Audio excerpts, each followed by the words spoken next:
Hey guys, coming at you with another tutorial here. This one's going to be about presentation and an old school lighting method that I used to, lighting and presentation method that I used to use before Mental Ray started to ship with Max.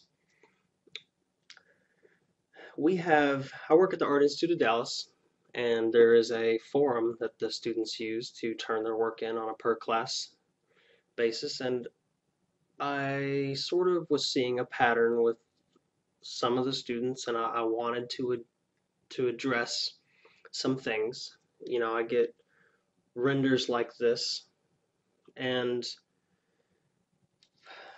they're even taught how to light and render, but students tend to get lazy and want to throw up their work, and they literally just throw it up, and it looks like this.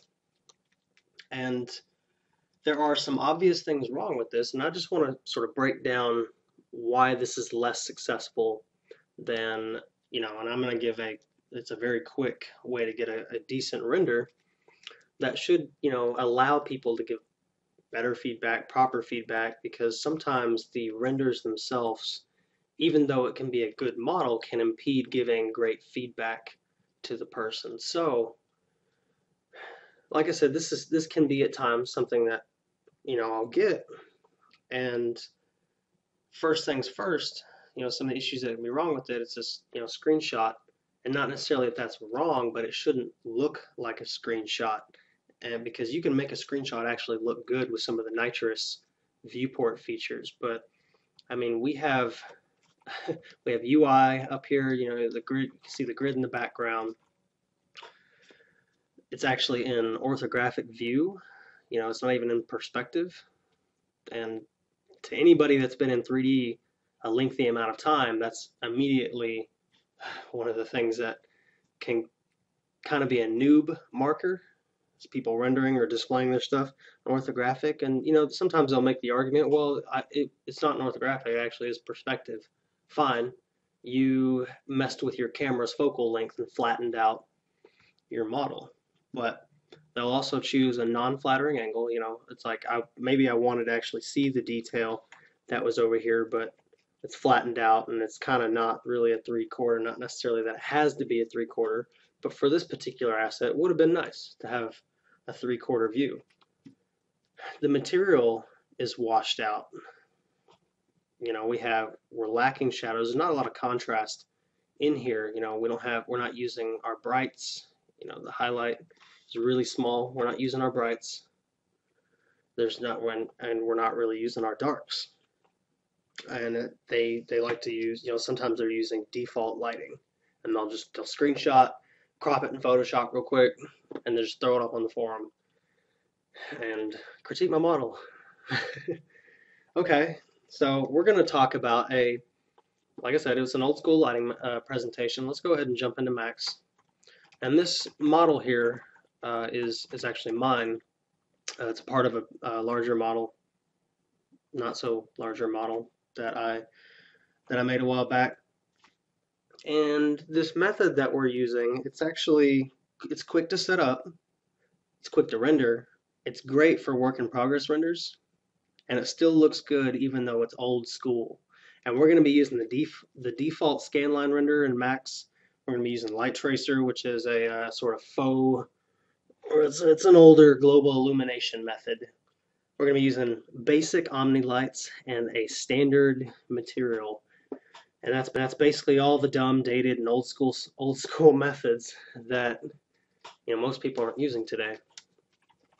I still think if used properly, it can still look good. Especially, like I said, for work in progress renders or even final renders in some cases. The first thing we're going to do is we're going to jump into perspective here and get out of that orthographic.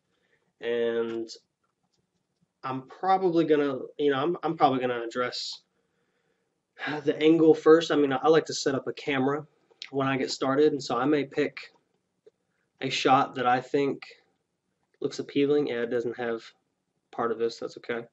I'm gonna pick a shot here, maybe something like that, or I don't know, maybe I chose that. Let's just say I chose that right there. And in Max, there's a feature called Create Camera from View. So all I do is I line up my viewport here to where I want it. And actually, let's drop down and turn on our safe frames in Max. Show safe frames.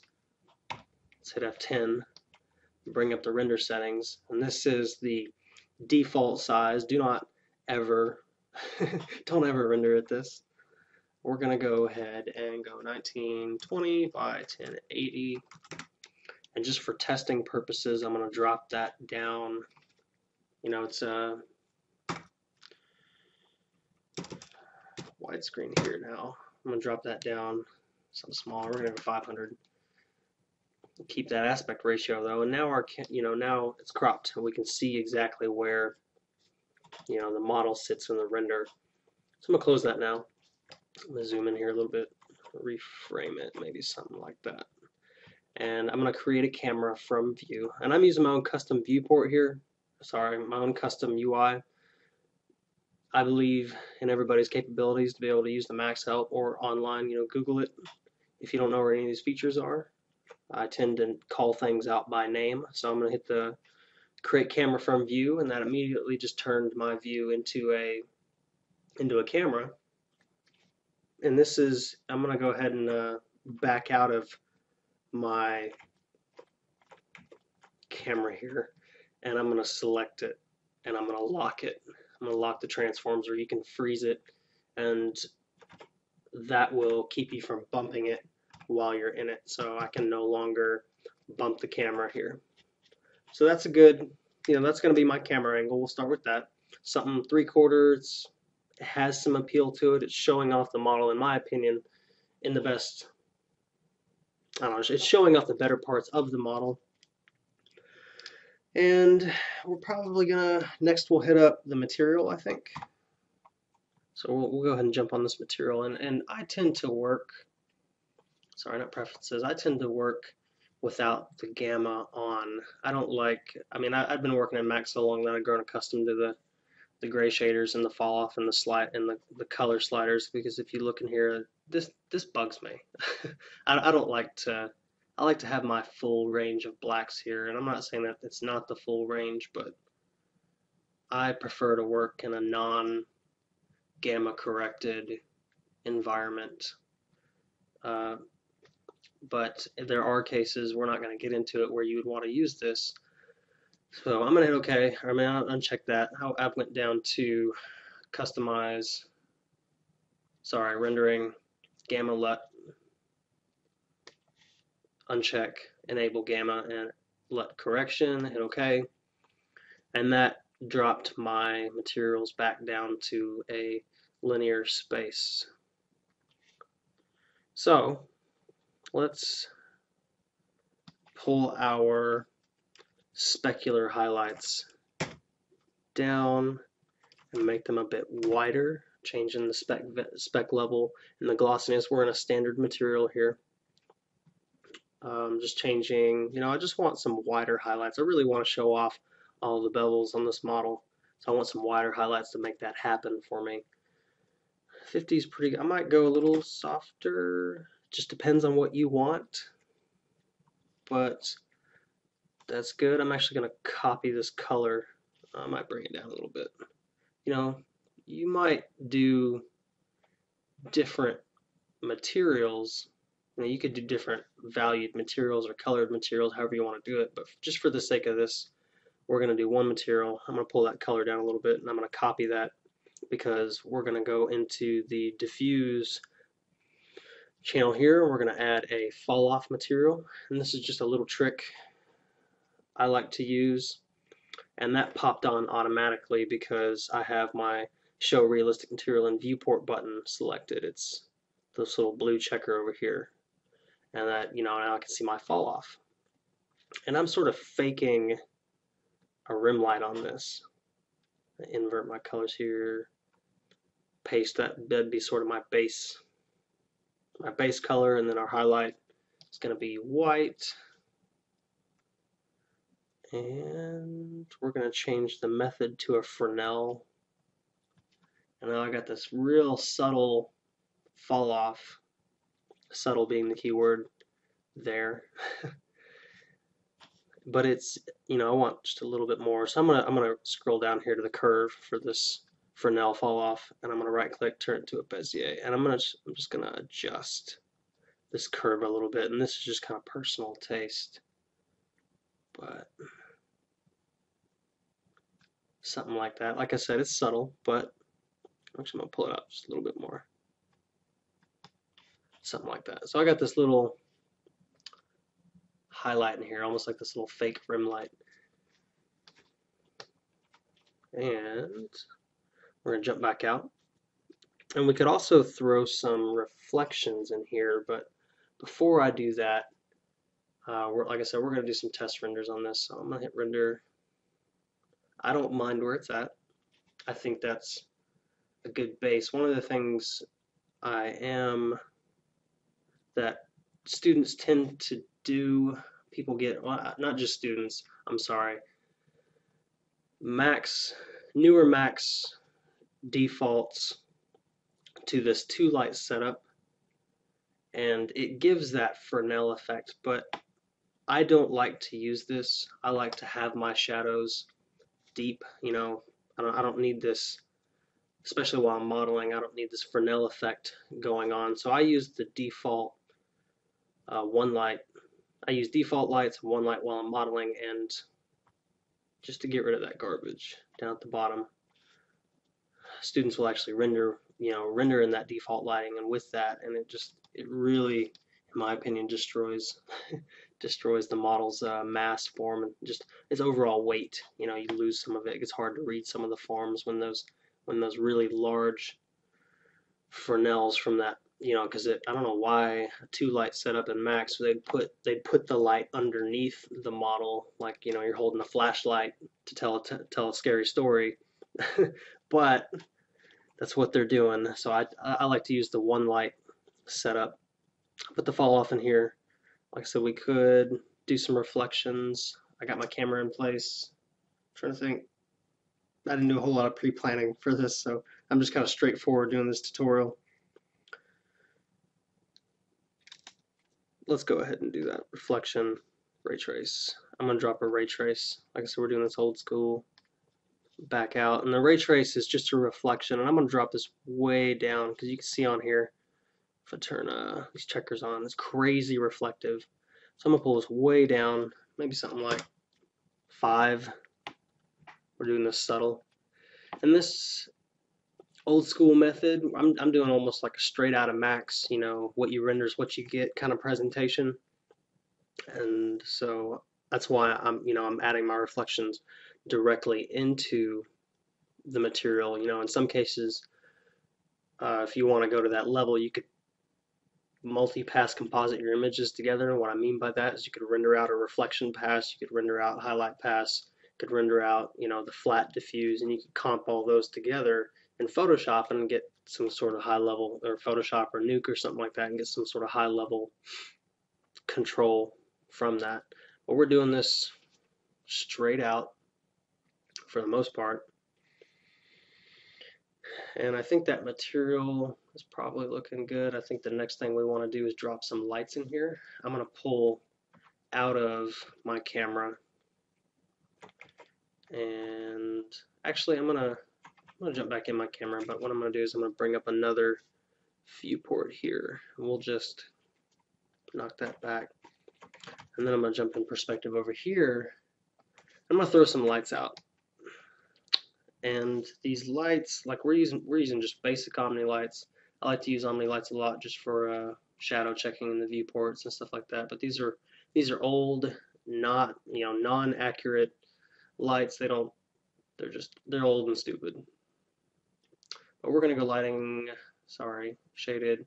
We're gonna turn on realistic here, and we got our shadows from our default light in here. What I need to do is, lighting and shadows, illuminate with scene lights.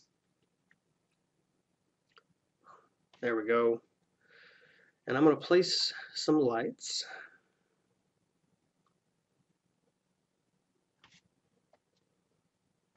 Don't know why that's at 2. I'll place some lights in here. And let's go ahead and bring up our light lister.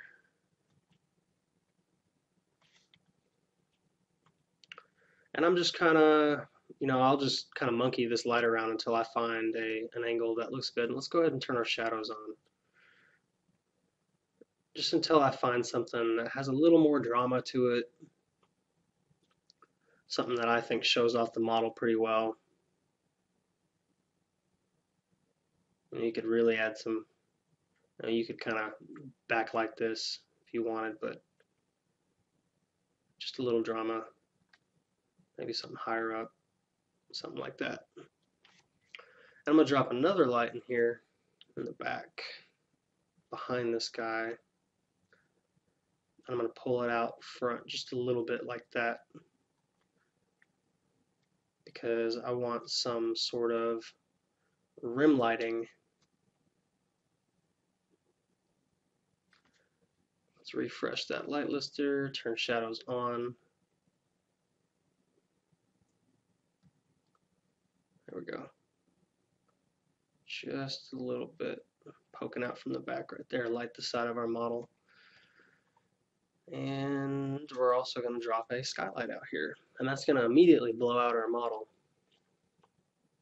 because when you add a skylight, the Omni Lights just tend to, all of this together, the two Omni Lights and the skylight tend to really blow out the lighting. So first things first, let's drop the color of the skylight down, because by default it has a bluish tint to it. Hit OK, we don't want that. And I'm going to leave the skylight at 1, maybe I drop it down to 0.9, and then the Omni Lights over here, these need to come down quite a bit, because like I said, everything together ends up being pretty overpowering. Let's go, our key light, we'll probably keep it like 0.5, maybe 0.45, and then our rim light, we don't want to jack this up too high, but let's go 0.6. And with that skylight, when you use a skylight, we're going to turn on light tracer. And I hit 9 on my keyboard to bring up the lighting, the advanced lighting tab. And we're going to hit light tracer, and it's drop down, and that immediately turned it on. We turned on light tracer. And for these test renders, we could drop the samples down a bit. We'll go 75, and let's hit render on this and see where that's getting us. I like to do these tutorials in real time. I mean, if the renders were crazy long, I'd consider pausing it, but like I said, these renders are meant to be pretty fast. So not bad, not bad. We got a little bit of reflection in there. It's subtle. We got some reflections.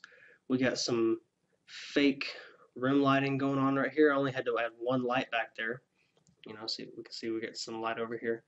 That's only 2 Omnis and a skylight with light tracer on to get some bounce lighting and sort of some global illumination going.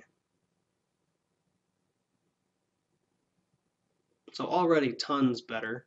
And that wasn't much work at all. One of the things I want to do is change our background color, because I think black backgrounds are tacky.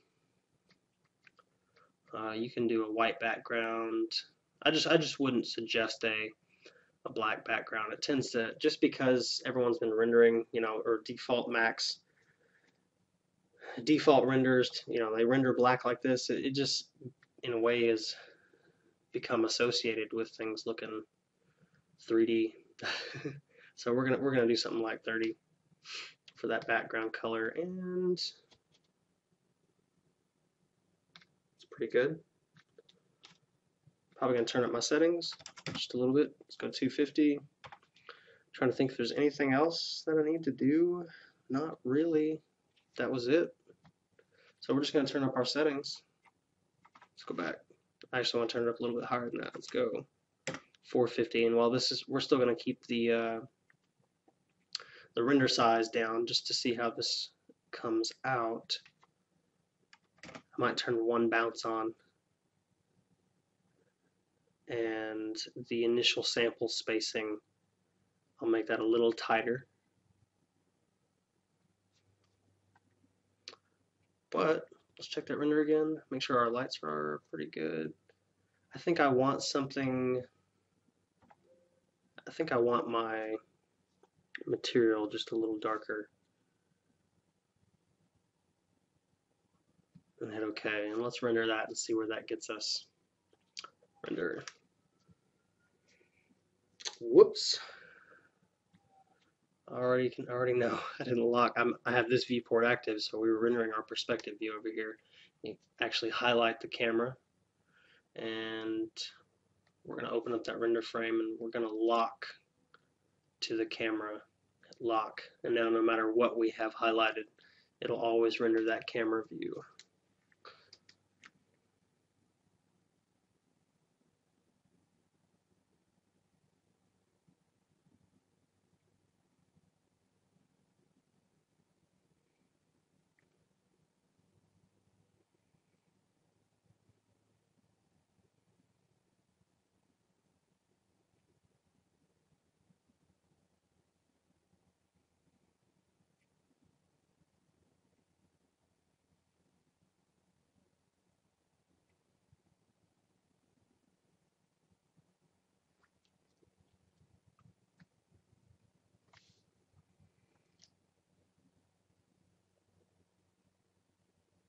I'm going to go ahead and pause this real quick. And here is our render. It took about somewhere around 5 minutes, and I'm noticing now, I'm glad we did this as a test render, I forgot to adjust the shadow type on these Omni Lights. So we're getting kind of low quality shadows. They're soft, which is nice, but I kind of like hard shadows sometimes. I'm just gonna throw a ray trace on these, and you actually can't adjust the sample range. That is okay. We don't need to. I think that was really it. Oh, and one more thing I wanted to change is I feel this fall off we're using is a little bit much. I'd probably end up pulling it back.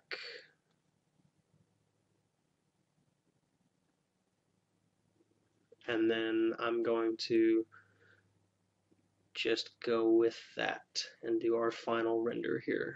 So I'm going to jump in, turn this back up to 920 by 1080, close that, and I'm going to hit render. And I will, let's see actually that last frame time, 4 minutes and 43 seconds. So this is 1080 now. We'll see how long this one takes.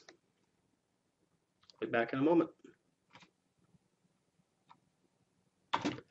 So we're back here, and you can see the render finished. I'd like to note I went ahead and turned off reflections because there was this air filter up here. When it reached the air filter, ray trace is a really slow old method for reflections, and when we got here, it just crawled, and so I mean it probably would have gone to like a half-hour render or something like that. So I turned that off and re-rendered, and it went pretty fast. I'm going to save this. Call this base render. It didn't ask if I wanted to do this as a. Didn't ask if I wanted the alpha.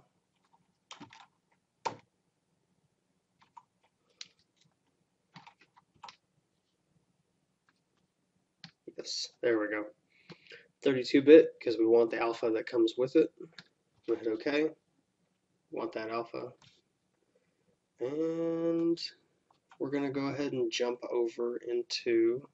Oh, I wanted to give you a count on that render. That last one was a 23-minute render. So let's jump into Photoshop here. Let me back out of full frame. And I want to open, we're going to open Awesome Face Render. And you can see without a whole lot of work out of Max, we got something pretty good. But I just wanted to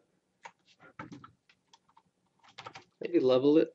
We're going to do some final, just some final little touch-ups here. Let's get our alpha here. I'm going to control click that alpha, and then I'm going to add a mask. And then I'm going to throw my own background behind it.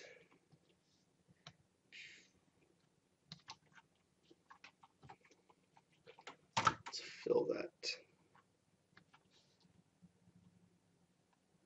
And then I'm going to grab a darker color. Whoops, wrong one. I'm going to throw a gradient behind it. On its own layer. Nah, we'll do it on that layer. And you can see I'm getting this stepping because there's not a lot of difference in value between that gray and the other gray. And so what I'm going to do is throw a noise on it, make it monochromatic. We're just going to turn it down.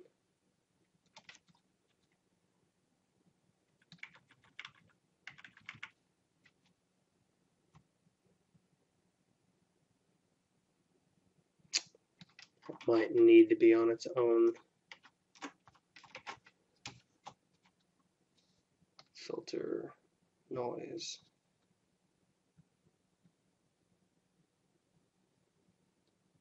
There we go. Adding some noise into that gradient just to kind of break up the stepping, because I'm not trying to add the noise filter, I'm just trying to get rid of that stepping. It looks like somewhere a value of 0.75 is good. And I might drop it back just a little bit.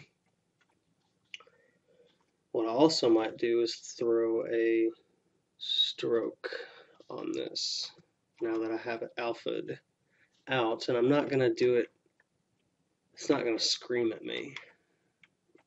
I'm just going to do like a 1, maybe 2 pixel stroke, and I'm going to drop it way down. It's a subtle thing, 25. And then I might copy merge, paste at the top, and run an high pass on this. And set that high pass filter to overlay. And maybe double it up,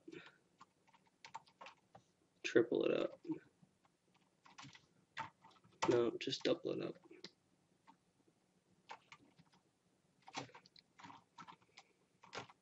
So there we go, using an old school light tracing method in Max, just with a little bit of